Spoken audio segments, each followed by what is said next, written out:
Good afternoon, and welcome to the Think Podcast. Uh, Something I've been wanting to do for a long time, and I'm finally just jumping in. I'm one of those people that I plan to some degree, but if I don't just jump in, some things I just won't do.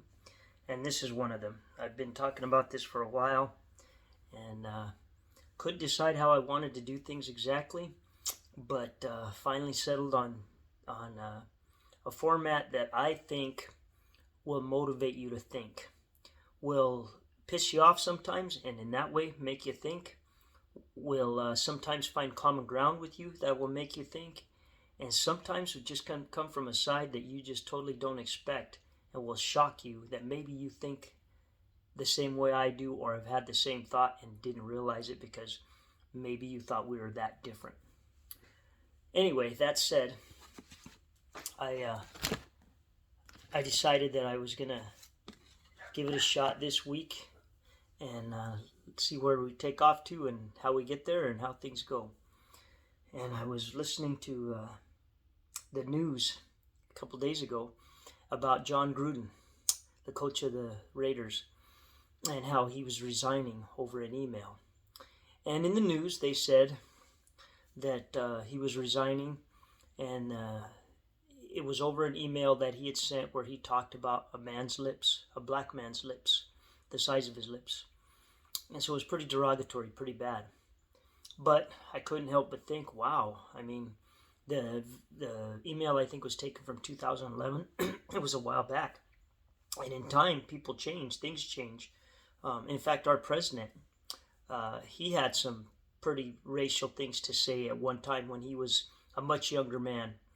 And people were just so fed up with the situation that they were in politically that he got the presidency, regardless of what he said. Or maybe because people really did think he changed and whatnot. I don't know. I don't know the exact reason for everybody's reason why they voted and whatnot. All I can do is speak for myself. But that said, John Gruden said something a long time ago that he thought was said in confidence, that he thought was said in private, that he thought nobody would hear. So I made a judgment on it. And I thought to myself, well, geez, have I ever said anything that I regret saying in a racial way? And I had to be honest with myself and say, yeah, when I was much younger, or in a homophobic way. When I was much younger in elementary school, for instance, I wasn't allowed to cuss. Because as most of you know, I was raised as one of Jehovah's Witnesses, very strict, and I wasn't allowed to cuss, and I didn't, or I tried not to. But I always looked for ways to skirt things and find a way to kind of get my emotion out. And one of the ways that I came up with at the time was I heard the word faggot. And I asked my mom, is that a bad word? And she thought about it for a while, and things were different back then. They're not like they are now. If I was to ask my mom now, she would view that as very derogatory. At the time, not so much. She said, well, it's technically not a bad word. It's not a word that you want to use. There's other words you could use to describe somebody's sexual orientation, but they use it to describe people who are not straight, basically is what she said. It was a simple enough explanation for a 7 or 8 year old, but to me, the way it's said,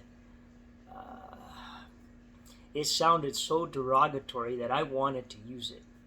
So, of course, like any 7 or 8 year old that thinks he's got a new word, I was using it left and right. Anybody that pissed me off when we played football on the playground or tetherball or whatever, or just to slam somebody, I called them that.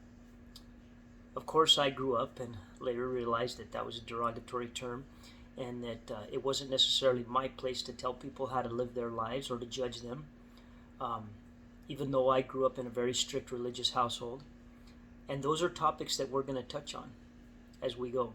I'm going to touch on Christianity. I'm going to touch on religion, in a good way, to some of you in a bad way.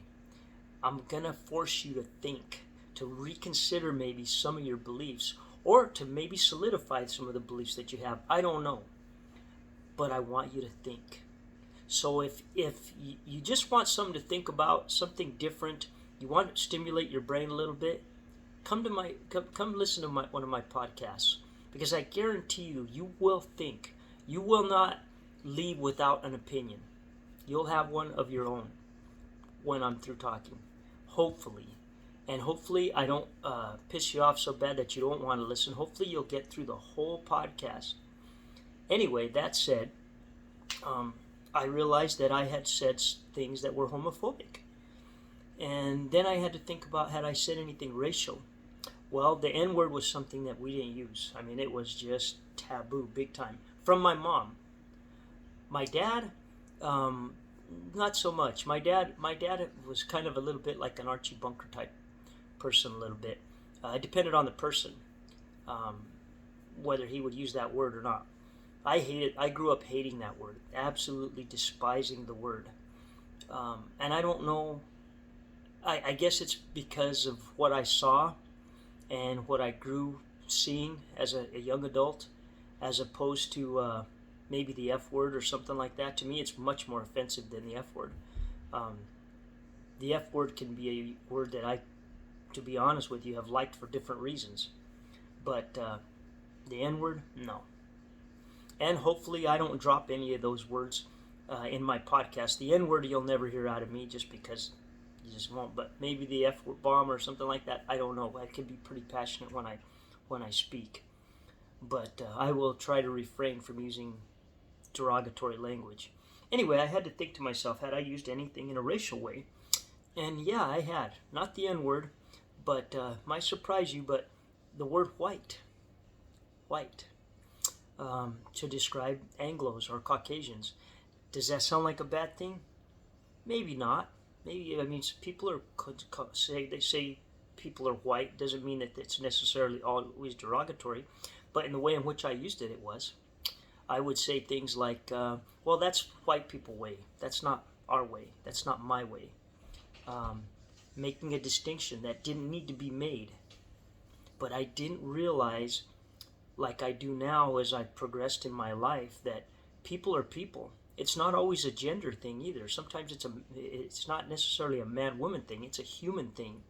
Same thing with races. It's not always a racial thing or a nationalistic thing. It's a human thing.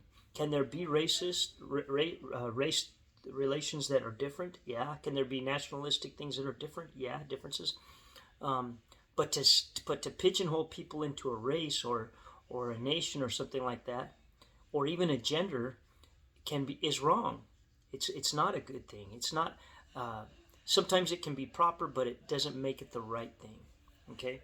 Anyway, I had used that term and in a derogatory way, and I had to ask myself, what changed me? Why do I look at it so different? And I'll tell you what changed me. I lived with, and I've mentioned this before, I lived with a black man for about 2 months, and I saw how he was treated, and it blew me away. And it made me think, not just about how I treated black people or how I saw them being treated, because I've never felt like I've treated them in a bad way, but I did know that I had put judgments on white people that was wrong, on Anglos or Caucasians or whatever you want to say. I don't mean to use that term in a derogatory manner at this point that I'm speaking to you. It's just a descriptive word at this point.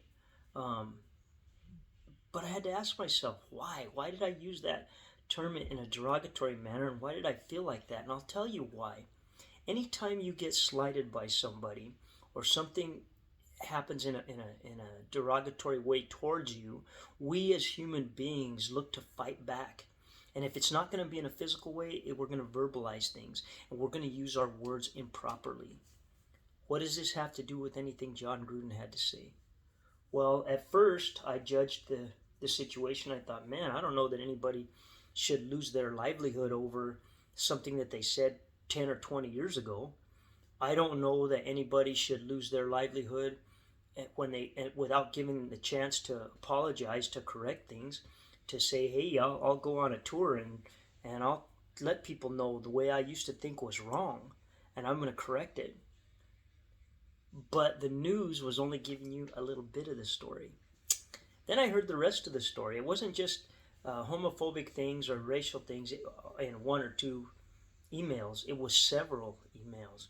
It was a pattern of the way the man thought, and it colored everything that he did. Everything that the way he no doubt picked his coaches, his team, all kinds of different things, people around him, which would not make it fair to all racers or to all people. So did something have to be done? Yeah, I believe that it did. Could he have stepped out and maybe said, "Hey, you know what? I'm going to correct it, I need to go to the wall with this. Um, Maybe I need to I'm going to resign, but I'm also going to do this." Yeah, he could have done that. He chose just to resign, and that's his business. I'm not saying it's my business to tell him what to do, but um, the thing that got me is I made a judgment on the situation based on the things that I saw initially, not on the whole story. And I had to ask myself, how often do we do that? How often do we hear a piece of news and we make a snap judgment? It's like this or it's like that, for the good or for the bad. And I think it happens a lot. I think it really happens a lot. And I think the news shapes what we think a lot. I think the sensationalistic form of news. We don't have the Dan Rathers of the world or Harry Reasoners or whatever that we used to have, where it was blah, bland, and you made up your own mind. We have people that sensationalize everything now, and they look to get a rise out of you, and they look to make you to make a choice, to make you to make a decision, to make you pick a side, rather than taking your time to look at a situation and really think about the situation and how it should be handled. Because when I first heard the news, I thought, wow, I can't believe he said that. I can't believe he did that. But then at the same time, I thought to myself, yeah, I guess I could believe that. Do I believe he should lose his job over one or two things that he did that or can be corrected and he can ask for forgiveness for? No. But then when I realized it was a lifelong pattern and he hadn't done anything on his own to correct it, that changed things. But I also had to ask myself, had anybody of his friends or anybody of his family or anybody step in and say, "Hey, this is messed up what you're doing. Are you sure you want to go this route?" I don't think anybody did. And if they did, it fell on deaf ears because he didn't change it. I do think that people need to make changes, and people need to be able to apologize. People need to be able to say, "Hey, I messed up," without the feeling that I'm going to lose everything. But they have to want to do that. They can't be forced any more than you can mandate anything. And we'll talk about mandates in this podcast down the road. I promise you that. And my opinion on those things may surprise you a little bit, but I'm going to give you the reason why, just like I'm giving you this reason. I was quick to make a snap judgment. And I think we do that a lot in life. I think we make snap judgments like that because of the society that we're put in. And we're asked to make moral judgments in the blink of an eye without even thinking about it. Oh, what do you think about this? Or what do you think about that? And rather than just being quiet for a while and waiting and listening, we jump like everybody else. And then we think about what we said. And we figure, well, everybody else did too, so I guess I'm okay. But is that good for you or those around you? No, it's not good. It's not good for anyone. So sometimes I believe we have to just listen for a while. Just be quiet, listen, take everything in, bounce it against what we would have done or what we have done, and then make a judgment on it, then make a call on it, because you have to stand somewhere. You have to have an opinion, but you have to also be able to defend your opinion. And if your opinion is wrong, or you recognize that somebody has a better argument, you have to be able to change it. You have to be, because if you don't, you do not grow, and you don't help others grow. And that's what I want to do in this podcast, Think. I want to help you to think. I want you to get you to think, and I want you to grow. I want you to make decisions that maybe you didn't make before, based on accurate information. And if I give you some inaccurate information, I expect people to point it out to me. I'm not beyond changing. I'm not beyond looking at a different point of view. But I am beyond being hard-hearted and not changing and not saying when I'm wrong and not apologizing and not correcting things. I believe as a society, in order for us to grow, we have to get past that. We have to be able to see ourselves when we're wrong and correct the matters. Anyway, with that, I hope you enjoyed my first podcast. I hope it makes you think. I hope that I said enough here that you maybe watch it 2 or 3 times so that you can get everything. Because sometimes I go a little fast and my brain switches gears so quick. Sometimes I may take you to a spot that you're not expecting. I might make a right turn when you think I'm going left or I'm going straight. And you have to listen to it a second time or maybe even a third time to understand why I said what I said. Anyway, with that, I hope you have a great day. And like I always say, remember, nothing good is easy, nothing easy is good, and that includes this podcast. So I'm going to work hard at it to make it enjoyable for you and to help you to think. Anyway, with that, you have a great day, and we'll talk to you another time.